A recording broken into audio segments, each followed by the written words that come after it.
Niining panahon nga ang putling ebanghelyo gihagit sa mga hiwi nga pagtulunan. Kinahanglan mo barog ang mga tinunan ni Kristo sa pagpakigbisog sa paglaban sa pagtuo nga makausa ug alang sa tanang panahon gihatag sa Dios ngadto sa iyang katawhan. Maoy hinungdan nga namugna kining tulumanon ang putling ebanghelyo. 30 minutos nga pagsabwag sa tinuod nga ebanghelyo kauban ni Pastor Jeremias Hangad. Ang putling ebanghelyo tulumanon nga gihatod kaninyo sa Unidos Community Bible Fellowship sa Unidos Plaridel, Misamis Occidental. Ang putling ebanghelyo, ang putling ebanghelyo, ang putling ebanghelyo.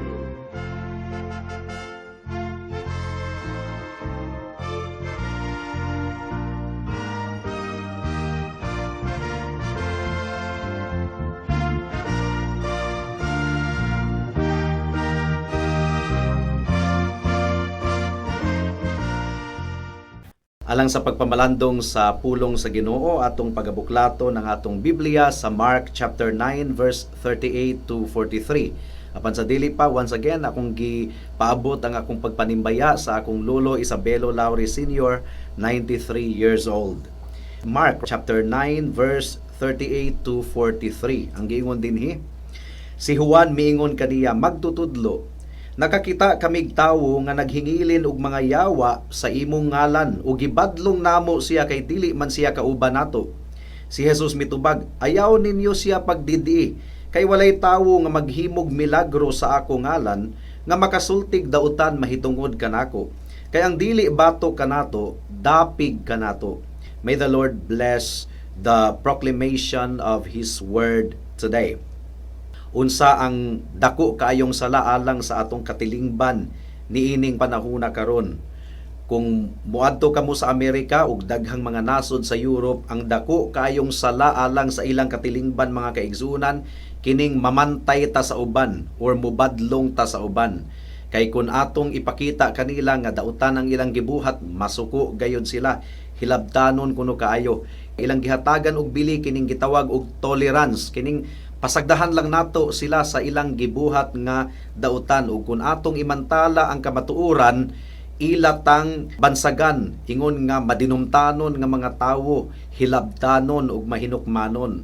So ang intolerant mga kaigsuunan mao kini ang ilang gikondenar sa ilang katilingban ug nahitabo na usab kini dinhi sa Pilipinas. Gumikan kay ang pagkadautan mukuyanap mangyod sa tibuok kalibutan. So adunay na po'y daghang mga Pilipino nga kung makadungog ug wali sa pulong sa Ginoo unya i-expose ang ilang mga kasalanan, masuko kayo ug ang ilang bansag sa mga nagwali sa pulong sa Ginoo, mga hilabdanon. Ang ilang bansag sa mga seryoso nga Kristohanon, mga hilabdanon.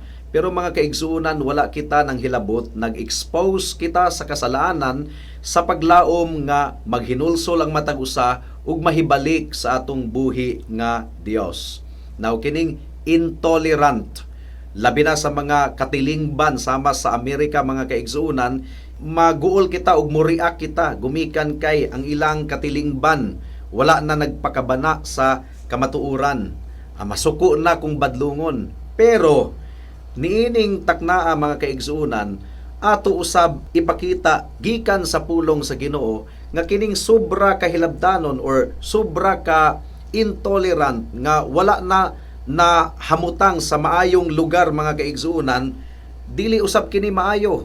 Pag-abot sa kamatuoran mga kaigsuunan, mga importanteng doktrina mahitungod sa pagka-Dios sa atong buhi nga Dios, for instance, mahitungod sa Trinity, dili kita tolerant niini. Kung ang usa ka tawo dili mo dawat nga si Kristo Dios, gumikan kay tawo lamang kuno siya, so kinahanglan gyud nga mubarog kita sa kamatuoran.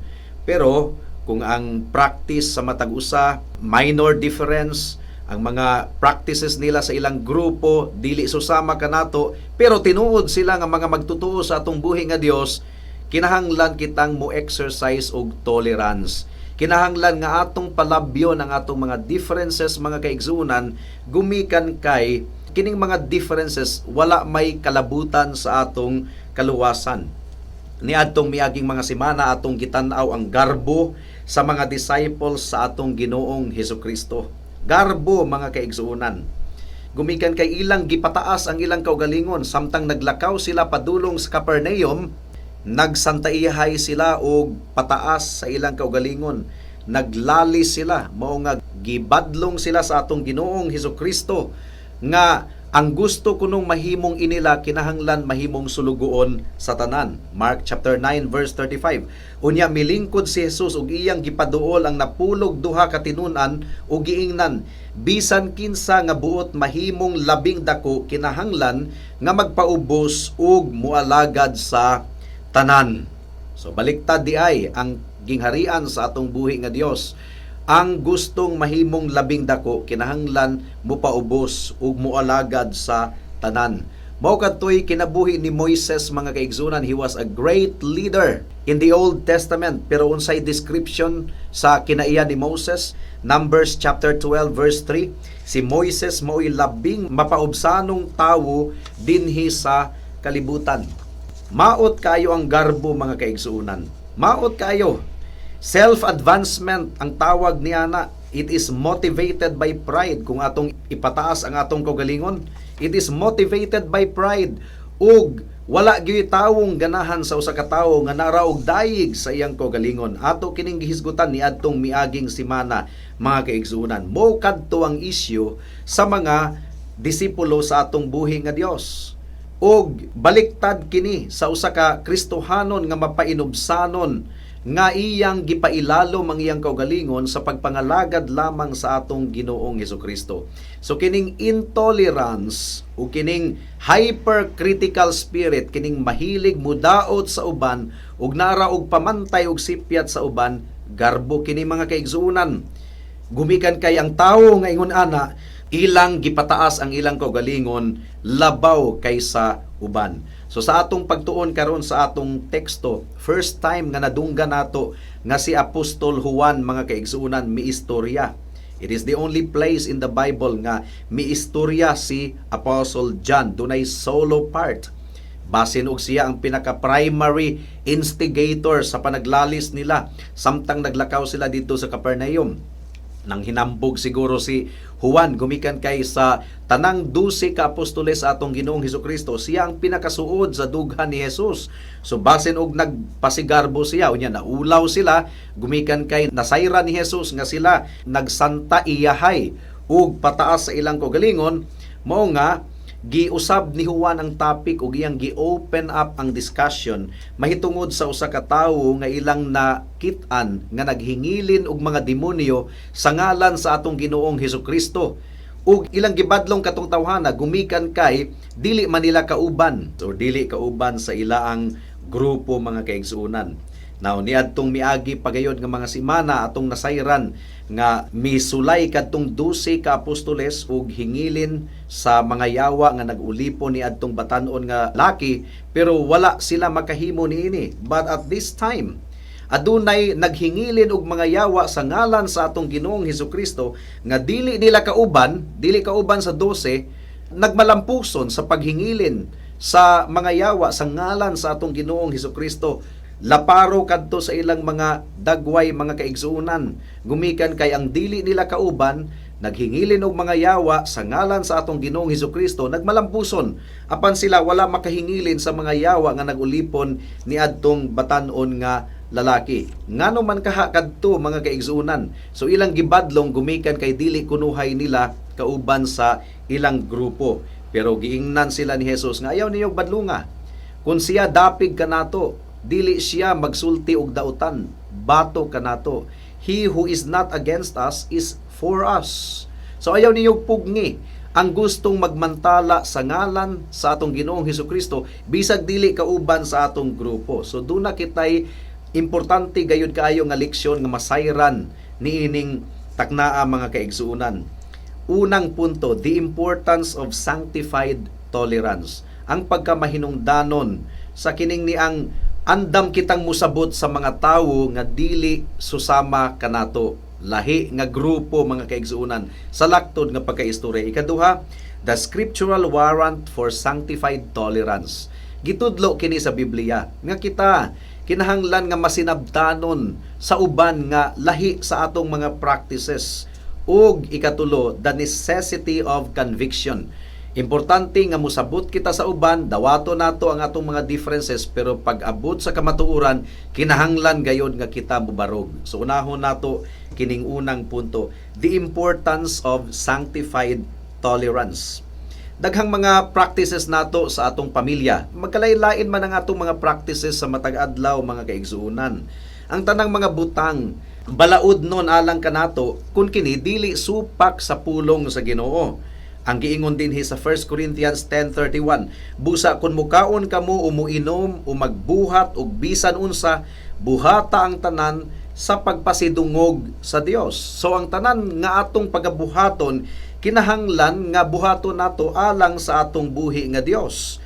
Ang Dios ang sentro sa tanang butang sa atong kinabuhi. On the other hand, gihatagan kita sa atong buhi nga Dios ug kagawasan nga magkinabuhi alang sa iyang kahimayaan. Say for example, nakadesisyon ka ba nga mupalit ka og kotse? Ang mga dili gustong mupalit og kotse kay mas importante ang balay, mas importante ang ubang mga butang kaysa sa mupalit og kotse, ay dili lalisa nato kana. Kinahanglan mo exercise kita og tolerance. Daghan kaayong mga pamaagi. Unsang orasa kinahanglan matulog ang pamilya, unsang orasa magpabiling mata sa kagabhion, alas 9 ba, alas 10, dili nato i-condemn ang ubang mga pamilya nga sukwahi sa atua sa mga practices or lahi og practices sa atua. Kinsay gabudget sa kwarta, ang bana ba o ang asawa. So kining mga butanga, mga kaigsuunan, na belong kini sa Christian liberty. Christian liberty. Unsa man, imong ipaeskwela sa public school ang imong mga anak or ipaeskwela sa private school, kini nahasakop sa Christian liberty. What if adunay uban nga lahi ang ilang practices sa imuha? Manghilabot ka ba? Imo ba silang badlungon? So, naara kini sa atong desisyon, mga kaigsuunan. Kinahanglan atong gwardyahan ang atong kasing-kasing gikan sa pagkahimantayon, gikan sa pagkamahinukmanon, gumikan kay ang bunga sa pagkaila sa atong Ginoong Hesukristo mao ang gugma ug pagkamapainubsanon. Kung atong basahon ang 1 Corinthians chapter 13, the chief fruit of conversion is love, mga kaigsuunan. Verse 4, love produces humility. Kay kung naara kita og badlong og himantay sa uban, nagpasabot ka na nga kita garbuso, mga kaigsuunan. Ang giingon sa Philippians chapter 2 verse 3 and 4, ayaw kamo pagbuhat bisag unsa gikan sa hinakog nga katuyuan o sa walay hinungdan nga tinguha sa pagpanghambog. Pagpaubos kamo ug isipa kanunay nga ang uban mas maayo kay kaninyo. So mo kini attitude nga dapat natong mabatunan. Kining atong isipon kanunay nga ang uban mas maayo kay kanato. Pag tinabangay kamo og dili kay mauray inyong atimanon ang tagsa-tagsa ninyo kakaayuhan. Ang giingon sa 1 Corinthians 13:4, love does not brag and is not arrogant. Ang gugma dili mapasigarbuhon. Verse 5, it does not seek its own. Dili hunahunaon niya ang iyang kaugalingon. Ang tawo nga judgmental, hilabdanon, himantayon sa uban, garbuso kana, mga kaigsuunan. Love does not take into account a wrong suffered. So kung ang usa ka tawo nasipyat, mga kaigsuunan, dili nato ikondenar nga tudo-tudo nga pagkakondenar gumikan kay kita masipyat biya pud ta. Masipyat pud ta. Kinahanglan aduna kitay pagsabot og pagtabang sa mga tawo nga nahulog diha sa pagpakasala, atong tabangan aron siya makabangon pag-usab. Mao kini purpose sa pagwali ug pagtudlo sa pulong sa Ginoo. Gumikan kay ang kasing-kasing nga critical, hilabtanon. Kanunay ka nang naghunahuna og dautan sa iyang isig katawo. Kanunay ka nang nag-question sa motibo sa uban. Now, kinahanglan gayod nga atong hatagan og kahigayunan ang ubang tawo nga makasunod sa dalan sa atong buhi nga Dios. Dili nato ikondenar, mga kaigsuunan, in a sense nga murag wala na siya paglaom. Ipakita nato ang iyang nabuhat nga dautan ug tabangan nato nga makalakaw sa insakto nga dalan. Dili ikondenar nga wala na gyud paglaom, gumikan kay dili kana nato trabaho sa Ginoo ang paghukom ug pagkondenar, mga kaigsuunan. Ang giingon sa verse 7 sa 1 Corinthians chapter 13, ang gugma believes all things. But pasabot, hatagan lagi og tsansa ang uban nga mahimong tulid usab ang ilang kinabuhi. In other words, love brings us to think the best of others even when they don't think exactly like we do.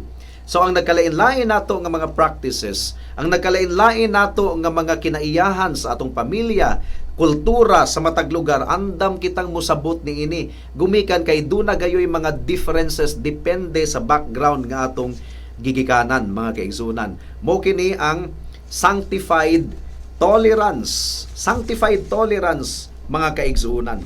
Now, unsay basihan sa Biblia nga kinahanglan mo exercise kita og sanctified tolerance? Dunay tawo nga dili kauban sa 12 ka apostoles nga naghingilin og mga yawa sa ngalan sa atong Ginoong Hesukristo. Wala makatolerate ang 12 ka disipulo. Natandog ang ilang garbo, di ba? Naghingilin sila og yawa, wa sila makahimo. And here was this man nga dili nila kauban, naghingilin og yawa sa ngalan sa atong Ginoong Hesukristo. Ilang gibadlong nya nagmalampuson katong tawhana, so natandog ang ilang garbo. Gumikan kay dili nila kauban, so dili na sila makatolerate, mga kaigsuunan. Kadtong tawhana, dili siya albularyo, dili siya exorcist, dili siya peke.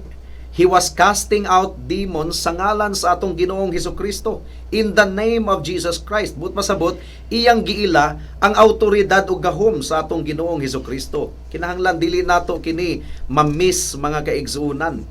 Ang mga disciples lagi, wala sila makahingilin sa yawa, ug natingala sila nga wala nila mahinginli ang yawa nga nagulipon ni adtong batanon. But here was this man nga dili gani nila kauban, nagmalampuson sa paghingilin sa mga yawa in the name of Jesus Christ. Was it pride, mga kaigsuunan? Gipakita gayud sa Ginoo ang ilang garbo, mao nga nahitabo kadto nga adunay laing tawo nga dili nila kauban nga naghingilin og yawa sa ngalan ni Kristo ug nagmalampuson. Sometimes sa grasya sa Ginoo iya gayud nga i-expose ang atong garbo. Gumikan kay gidumtan gayud sa Ginoo ang garbo. Now, si Kristo miingon nga ayaw siyag badlunga. Ayaw siyag badlunga. Gumikan kay tinuod siya nga magtotoo sa atong Ginoong Hesukristo. Kinsa bagoy muhingilin sa mga yawa sa ngalan ni Kristo, giila ang gahom ni Kristo niadto nga katilingban. Kinahanglang masabtan nato, mga kaigsuunan, nga kung dunay tawo nga mo proclaim mahitungod sa gahom ni Kristo, sipaon, palayason sa sinaguga, palayason sa temple. Now, kinsa may tawo nga dili magtotoo ni Kristo, unya mo joke dito sa Iraq, sa Iran, sa Kuwait, sa Saudi Arabia, ug moingon nga Jesus is God, Jesus is great. Hibalo siya nga patyon siya sa mga Muslim dito kung i-proclaim, iwali ang ngalan ni Kristo. So, ang tinuod ra nga magtotoo, ang mumantala mahitungod kang Kristo. Ang dili tinuod nga magtotoo, nganong iya mang ibutang ang iyang kaugalingon sa alanganin, mga kaigsuunan, nga mamiligro ang iyang kinabuhi. Walay dili tinuod nga magtotoo nga adunay kaisog nga muwali mahitungod ni Kristo didto sa Middle East, kay sigurado gayud siyang patyon. Ang tinuod lamang nga magtotoo, ang andam nga iyang itahan ang iyang kaugalingon alang sa atong buhi nga Dios nga si Hesukristo. Nahitabo kini daghang mga martyr, gipatay, gipungguan og liog alang sa atong buhi nga Dios. So kining tawhana, maisugon siya nga mi-proclaim sa ngalan sa atong buhi nga Dios, bisan pagdili siya kauban sa 12 ka apostoles. But pasabot, magtotoo siyang tinuod. Kay ang consequence ni adto, mga kaigsuunan, sipaon siya sa sinaguga, palayason siya ug himuon siyang outcast sa katilingban. Ang tinuod nga magtotoo, dili gayud mapugnan. You cannot stop a true believer from following the Lord Jesus Christ, from serving Christ. Bisag dili sila kauban nato sa atong grupo, as long as si Kristo ang ilang gibayaw, ikalipay nato kana, mga kaigsuunan. Nasayod kita nga nagkalain-laing mga grupo, nagkalain-laing mga denomination, aduna ang kalibutan. Pero kung kining mga grupuha si Kristo ang gibayaw, ang Amahan, Anak ug Espiritu, ang ebanghelyo sa kaluwasan, ato kining ikalipay. Adunay mga grupo nga moingon nga sila ray insakto, sila ray maluwas. No, dili kana ang giwali nato dinhi sa kahanginan, mga kaigsuunan. Nagtuo kita nga ang mga tinuod nga magtotoo sa atong Ginoong Hesukristo anaa sa nagkalain-laing grupo bisan pagdili sila nato kauban sa atong relihiyon ug denomination. As long as dili sila bagsak sa mga major doctrines of Christianity, di na nato bali-balihon kanang mga minor differences gumikan kay wala kanay kalabutan sa kaluwasan. But when it comes to major doctrine, kinahanglang magkahiusa kita. Mo kini atong ikatulong punto nga atong pagahisgutan unya. Now, kini nga espiritu nga murag mo reject sa uban gumikan kay dili nato sila kauban, dili nato pareho og kultura, mga kaigsunan, gikondenar gyud ni sa Biblia. Santiago kapitulo 2 bersikulo 1 hangtod sa 4 ang giingon dinhi, mga igsuon, kamo nga nagtuo sa atong halangdong Ginoong Hesukristo, angaya ninyo pagtagad ang mga tawo. Pananglit may usa ka dato nga nagsulob og bulawan og singsing ug mahalong bisti nga mutambong sa inyong pagsimba. Ug mutambong usab ang usa ka kabus nga nagkagidlay. Kung tagdo ninyo pag-ayo ang mahalog bisti, unya moingon kamo kaniya, diri kalingkod sa labing maayong lingkuranan. Apan moingon kamo sa kabus, tindog diha o lingkod diri sa akong tiilan. Nakasala kamo sa inyong pagpilig mga tawo ug sa paghukom pinasikad sa daotang katuyuan. Ang gingon usab sa Roma kapitulo 14 bersikulo 10, busa nganong naghukom ug nagtamay man kamo sa inyong isig ka magtotoo, muatubang kitang tanan sa Dios aron hukman niya. So kinahanglan nga dili nato ipataas ang atong kaugalingon ug magbantay kita sa uban, manghilabot kita sa uban. Kinahanglan gayod nga ang motibo sa atong kasing-kasing mao ang pagbayaw sa atong buhi nga Dios. So, si Pablo adunay uban nga nagwali sa ngalan sa atong Ginoong Hesukristo, gumikan sa kasina, gumikan kay nasina sila ni Pablo, o gusto nila nga pasakitan si Pablo, kay si Pablo at that time na periso man, mga kaigsuunan. So sa pagkasayod nila nga si Pablo na priso, sila mibarog aron muwali sa pulong sa Ginoo, aron siguro insultuhon si Pablo. Pero unsa may giingon ni Pablo? Apan kini walay balik kanako, Philippians 1:18. Gikalipay ko kini basta lang isangyaw si Kristo sa bisan unsang paagi, hiwi man o matarong ang tuyo, ug magpadayon ang akong kalipay. So, abi nila ug ma-affected si Pablo, gikalipay di ay hinuon ni Pablo ang ilang pagbarog aron sa pagwali, as long as ang atong Ginoong Hesukristo ang gibayaw, mga kaigsunan. So mo kini mga scriptural warrant mahitungod sa Sanctified Tolerance. Andam kita nga mudawat sa mga differences bisan pa og dili nato kauban sila sa atong grupo, as long as si Kristo ang gibayaw. Pero ikatulong punto, kinahanglan nga magkahiusa kita sa mga major doctrines. Dili kita makatolerate sa mga butang nga adunay kalabutan sa kaluwasan. Sama sa principle of authority, kung ang basihan sa imong pagtuo tradisyon or sulti-sulti sa mga katiguangan, kinahanglan ka ng ikondinar, gumikan kay ang Biblia lamang ang basihan sa atong pagtuo, dili ang opinyon sa mga tao, dili ang tradisyon. Kinahanglan ang tradisyon mupasakop sa pulong sa Ginoo. For example, kung ikaw nagtuo sa evolution nga ang mga tao gikan sa unggoy, kinahanglan gayud ka ng ikondinar, gumikan kay ang Biblia klaro kayong nagtudlo nga gibuhat kita sa Dios, o gumikan kay siya ang atong magbubuhat, aduna siya'y autoridad kanato ug aduna kitay tulubagon kaniya.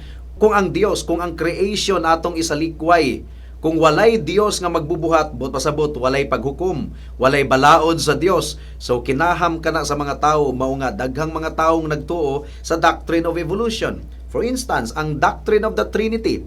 Ang Dios sa Biblia, usa ka Dios, tulo ka persona. That's the God of the Bible, Father, Son, and Holy Spirit.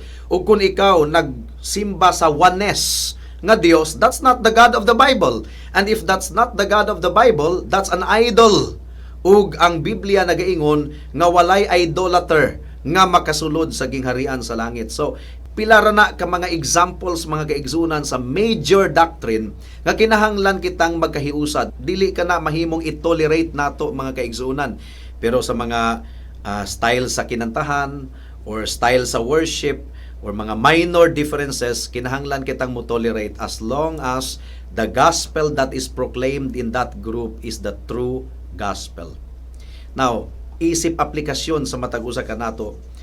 Matolerate nato mga kaigsuunan ang ubang tawo kung lahi ang practices sa ilang pamilya, pero dili nato matolerate ang isyu mahitungod sa kaluwasan. Unsa ba ang isyu mahitungod sa kaluwasan? Klaro kayo sa Biblia nga ang tawo makasasala nahailalom sa tunglo sa Dios. So dili nato matolerate kaning mga tawo moingon nga ikaw ray makaluwas sa imong kaugalingon, magbinuutan ka lang, dili ka manghilabot sa uban, dili ka mupasakit sa uban. That's not the way to salvation. The way to salvation is to admit that you are a sinner. Ikaw makasasala. Kung gibuutanan ka sa imong kinabuhi, kung gibuutanan ka sa imong kaugalingon, giilad ka ra sa imong kasing-kasing. Ang Biblia nagaingon nga ikaw adunay dautan nga kasing-kasing ug adunay dautan nga record sa langit, dili ikaw makapapas niini. Ang dugo lamang ni Kristo ang makatabon sa tanan nimong dautan nga record, ug ang gahom lamang ni Kristo ang makausab sa imong dautan nga kasing-kasing. Ang atong pagkamatarong hugawng panaptong dinug-an lamang atubangan sa Dios. So dili nato matolerate kining mga tawo nga nagbayaw sa ilang kaugalingong pagkamatarong alang sa ilang kaluwasan, or nagbayaw sa ilang relihiyon alang sa ilang kaluwasan. Walay laing maluluwas kundili ang atong Ginoong Hesukristo lamang.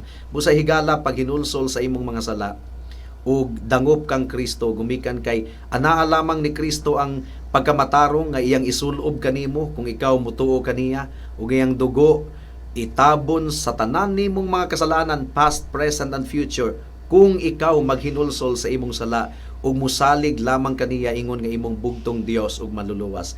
That is something that should be settled in our mind. Dili kini pwedeng mabali mga kaigsunan. So kung dunay mga tawo nga nagwali og lahi nga ebanghelyo, dili kita makatolerate niini. Pero alang sa mga minor differences, andam kitang mo-tolerate for the sake of Christian love. May the Holy Spirit indeed have worked in the hearts and minds of people niining taknaa aron magbunga ang pulong nga nasabwag magampo kita mga kaigsunan.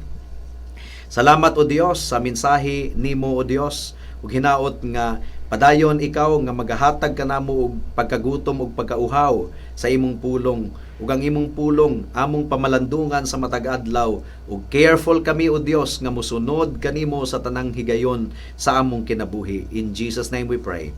Amen.